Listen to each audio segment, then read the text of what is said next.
My name is Chris Cialini, and today I'm going to be talking about the potential positive and negative psychological effects of anabolic steroid use.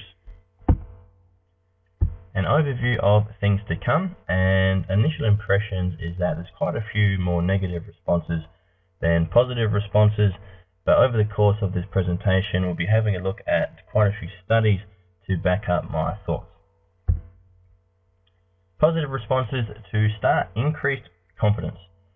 And first study by Vasola and Ulrich in 2010 was focusing on 39 experienced anabolic steroid users. They were interviewed, and 37 of those participants came back with higher levels, or rather reported higher levels of self-confidence. Down the bottom of the slide is just a sample of some of the questions that they were asked, and in the next slide is a couple of the responses. So using phrases and words like, I was on top of the world, that was the best feeling in the world, I want that feeling back, using the term invincibility is quite common as well. So you can see from this study alone that at least mid-use, attitudes towards steroids can be quite positive. Enhanced self-esteem. Another study of 500 current steroid users, so fairly comprehensive. Results came back to 88% of those reported an enhanced sense of self-esteem. 64% more power over others, and 54% better concentration. Now, more power over others, not necessarily a positive, but enhanced self-esteem and better concentration, I think, definitely are. Also interesting is that the large majority of those participants did experience some physiological side effects, whether it be gynecomastia or testicular shrinkage, and yet that didn't deter them from future use. A large majority did state that they would happily use steroids again in the future. Expectancy, and I've written down a few questions here. Number one, would you train harder if you knew for sure that it would produce gains or produce results? And I think that it would. I think one of the big positives about steroids is that it gets you in the mindset of that you are going to succeed, you are going to get results from what you're doing, and you're not just wasting your time. I think a lot of the time things like overtraining can be used as an excuse for not giving it your all. And I think the use of steroids allows you to train more often without worrying about that. It could also make changes in other areas of your life, such as nutrition as well. So again, I think that if you do expect results from the effort you're putting in, your motivation levels overall are going to be a whole lot higher. A good example is maybe comparing it to a skills-based sport, say cricket, or even baseball as a hitter. Just because you train for 4 or 5 times a week, it doesn't mean you're necessarily going to perform on game day. So you're not necessarily going to get out what you put in. And I think when using steroids, at least in the bodybuilding or strength realm, that you do get out what you put in, and your mindset is more positive because of it. Quote here from Cialini, current MMA or UFC fighter.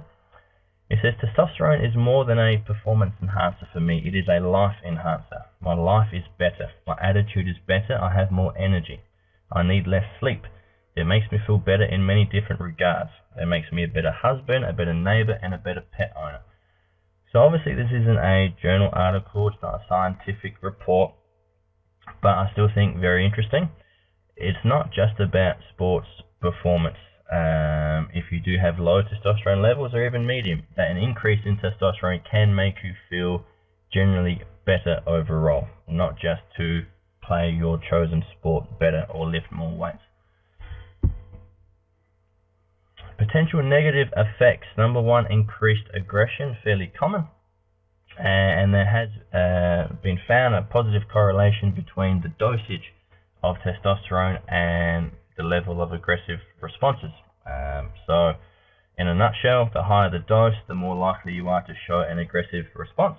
And this was demonstrated in a 24-week study. Again, there was a significant increase in those aggressive responses after testosterone as compared to given placebo or to the baseline level as well. Also interesting that being provoked also seemed to bring out the aggressive responses. So the higher the provocation, the more aggressive the responses would be. And there were instances even even when people were using steroids, if they weren't provoked, they would not show aggression. So I think that was quite an interesting piece of that article as well. Hostility. A study of 300 recreational or amateur bodybuilders. They were split into 3 groups. Group A, control group, drug-free. Placebo group, Group B, also drug-free, but obviously thought that they were taking steroids. And then Group C, active steroid users. They answered a series of questions in a questionnaire. So symptoms checklist and direction of hostility questionnaire. We're going to focus on the second one, direction of hostility questionnaire, and we're going to have a look at a couple of figures. So these figures showing the results, and you'll see straight away that the subscales, all of them are increased for Group C, especially TH, which is total hostility at the end. And also TE, which is total extra punitiveness, is also quite high in regards, but again, every single one of those subscales significantly higher in Group C, the steroid using group, compared to A and B, the control group, and the placebo group. Same study, box plot, showing the subscales according to the severity of the use. So on the left, no abuse at all, that's your baseline level, and you'll see as the abuse increases, those subscales do tend to increase quite a bit. So at the top, AH, which is acting out hostility, has the greatest increase compared to the baseline. And also TE, which is the total extra punitiveness that we talked about before, is also quite high. But again, overall, compared to that baseline, increases for all those subscales. Depression, things to look out for: lack of interest, and this is more so going to happen once you've stopped taking steroids, so more of a withdrawal symptom. So lack of interest, significant weight loss, especially if you've stopped taking steroids. Lack of energy would be very common. Guilt, considering you might be competing against people, maybe not taking steroids, your guilt might be quite high as well. Study of 41 bodybuilders, again being interviewed, 12.2% of those developed a major depression after stopping steroid use, and 22% displayed a full affective syndrome. Mania, hypomania, very common, so an elevated mood or overactivity or over-irritability is also quite common, as shown by this next study as well, again by Pope and Katz. So 23% of the users in that study reported major mood syndromes, mostly mania, hypomania, but also major depression. Forcefulness and impulsiveness. So the study of psychological characteristics of adolescent steroid users. Group 1, weight training on steroids. Group 2, weight training drug-free. And then Group 3, no weight training and drug-free. So Group 1 displayed significantly higher forcefulness and impulsiveness, depression, anger, vigor, total mood disturbance compared to Group 2 and Group 3. What's the verdict?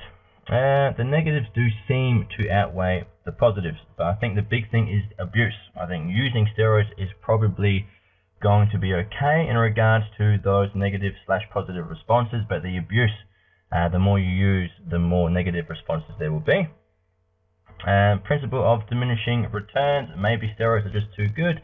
Maybe the average person just can't handle their effectiveness.